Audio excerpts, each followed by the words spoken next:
Hello everyone, welcome to Eklavya study point and I am Sachin. आज मैं आप सभी को क्लास 11th की हिंदी से जो कविता है आपकी दरबार, जिसको लिखा है कवि देव ने, इसकी आसान व्याख्या, आसान समरी करवाने जा रहा हूं। और आपको न्यू वीडियो मिल रही है, ये 2024-25 सेशन के स्टूडेंट्स के लिए फ्री पीडीएफ भी आपको दे दी जाएगी। तो चलिए वीडियो को आगे बढ़ाया जाए।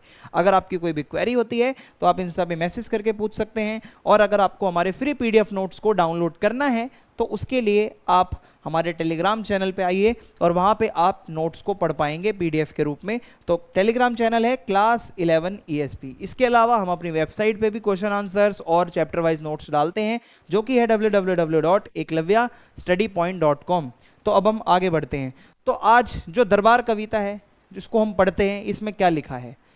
साहिब अंध मुसाहिब मूक सभा बहरी रंग रीज को माच्यो, भूलियो तहां भटकियो घट ओघट बूढ़ी बे को काहू कर्म ना बाच्यो, भेष ना सूझियो कहियो समझियो ना, बतायो सुनियो ना कहाँ रुचि राच्यो, देव तहां निबरे नटकी बिगरी मति को सगरी निसी नाच्यो। अब यहां से तो आपको 1% भी समझ नहीं आया होगा कि ये क्या बताना चाह रहे हैं, तो हम इसको आसान करके समझते हैं। सबसे पहले संदर्भ आप लिखेंगे कि प्रस्तुत काव्यांश हमारी पाठ्य पुस्तक अंतरा भाग 1 में से जो शीर्षक यानी कि टाइटल है दरबार कविता, वहां से लिया गया है। इसको लिखा है महाकवि देव ने। प्रसंग में यह बताया जा रहा है कि इसके अंदर किस चीज का जिक्र हुआ है। तो इस पद में कवि ने रीतिकालीन रास रंग की दरबारी संस्कृति का वर्णन किया है। जो दरबार होता था, जो दरबार लगते थे पहले, वो संस्कृति कैसी होती थी, वहां की कल्चर कैसा होता था। उस समय राजा और उसके दरबारी देश एवं समाज की चिंता किए बिना रास रंग में डूबे रहते थे। यानी कि जो राजा और दरबारी होते थे वो कैसे दरबार में चलता था सब कुछ, वो हम देखेंगे। तो व्याख्या इसकी कुछ ऐसी है कि देव कवि ने अनेक आश्रयदाताओं व राजाओं के दरबार को देखा था। आश्रयदाता का मतलब होता है जो आपको आश्रय देता है, जहां पे रहकर आप अपना जीवन गुजारा कर रहे होते हो। तो इसमें होता क्या है भाई, देखो, वहां कवि को अनेक प्रकार की अनुभूतियां हुई। जब वो अलग अलग राजाओं के दरबार में गए तो उन्होंने देखा, अलग अलग एक्सपीरियंस लिया। उनका वर्णन करते हुए कवि देव कह रहे हैं कि राजा ज्ञान शून्य है, अर्थात उनके ज्ञान चक्षु बंद है। यानी कि राजा का जो ज्ञान है ना, वो बिल्कुल क्लोज, उसकी कोई भी, उसकी जो ज्ञान चक्षु है, जो ज्ञान की आंखें हैं, वो बंद हैं। राजा को बिल्कुल भी ज्ञान नहीं है। ज्ञान शून्य का अर्थ होता है बिल्कुल ज्ञान ना होना। राजा के जो दरबारी हैं वो भय के कारण राजा की चापलूसी में लगे रहते हैं। यानी कि वो राजा को गलत होते हुए भी सही बोलते हैं, क्योंकि वो उनके चापलूस हैं, और उसके कारण अपनी भावनाओं को वो व्यक्त नहीं कर पाते। क्योंकि दरबारी लोग, जो जितने भी दरबार में बैठे होते हैं, वो चाह कर भी राजा के खिलाफ कुछ नहीं बोल सकते, क्योंकि वो उनकी चापलूसी करते हैं। और वे गूंगे के समान राजा की हाँ में हाँ मिलाते रहते हैं। जैसा एक गूंगा कभी बोलता नहीं है, और वैसा ही ये दरबारी हैं, यस यस हाँ हाँ, जो आप कह रहे हो वो सही है, इसी में ही वो लगे रहते हैं। तो दरबार के सभासद बहरे हैं, यानी कि जितने भी सभी लोग सभा में बैठे हैं वो सब बहरे हैं। दरबार अच्छे बुरे का भेद करने में असमर्थ है। जो राजा का दरबार है उसमें अच्छा और बुरे में फर्क क्या होता है ये किसी को नहीं पता।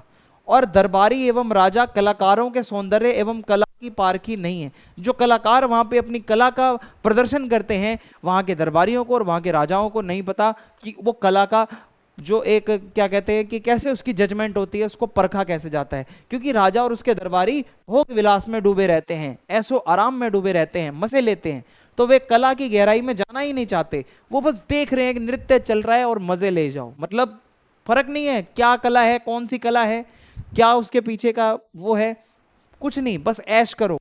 इसलिए दरबार में आनंद एवं प्रसन्नता का वातावरण नहीं है उतना। जो कलाकार लोग हैं उनकी कला की रिस्पेक्ट नहीं होती है। तो ऐसी स्थिति में यदि दरबार में भूले भटके कोई कलाकार अगर आ जाता है, तो यह मार्ग उसके लिए, कला के प्रदर्शन के लिए सरल मार्ग नहीं, अपितु बहुत ज्यादा दुर्गम मार्ग हुई हो। क्योंकि कला की तो रिस्पेक्ट यहाँ इस दरबार में होती नहीं है, केवल मौज मस्ती चलती है, भोग विलास चलता है।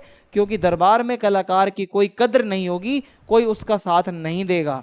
तो दरबार में ना तो किसी को वेश से पहचाना जाता है और ना ही किसी की कही हुई बात को कोई समझने वाला है। यानी कि दरबार में लोगों को अच्छे बुरे का एक जो डिफरेंस है वो नहीं पता। एक कलाकार की पहचान क्या होती है वो दरबार के लोगों को नहीं पता।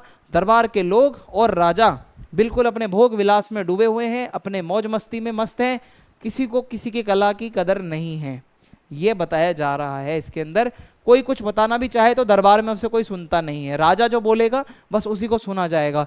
तो ऐसे में कोई कैसे अपनी रुचियों को अभिव्यक्त करे भाई, अपना इंटरेस्ट कोई कैसे बताएगा जब आप उसको सुनोगे ही नहीं। तो आप समझ रहे हो, दरबार में केवल राजा की चलती है, बाकी सब बहरे और गूंगे हैं, किसी को बोलने का मौका नहीं मिलता वहां पे। तो दरबार में अपनी कला का प्रदर्शन करना ठीक वैसा ही होगा जैसे प्रतिभा से भटका हुआ कोई कलाकार अपनी नृत्य कला का प्रदर्शन सारी रात करता रहा हो, लेकिन उस कलाकार की कला का आनंद लेने वाला कोई ना हो।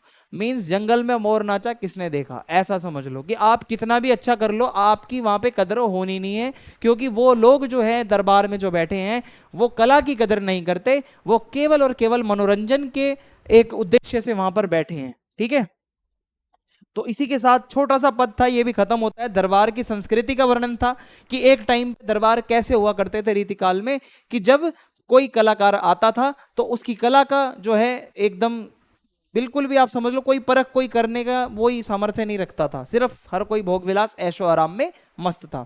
अगर आपको पद पसंद आया है चैनल को सब्सक्राइब करें, वीडियो को लाइक करें, दोस्तों के साथ वीडियो शेयर करें और कमेंट बॉक्स में अपना फीडबैक जरूर लिखें। जय हिंद, जय भारत।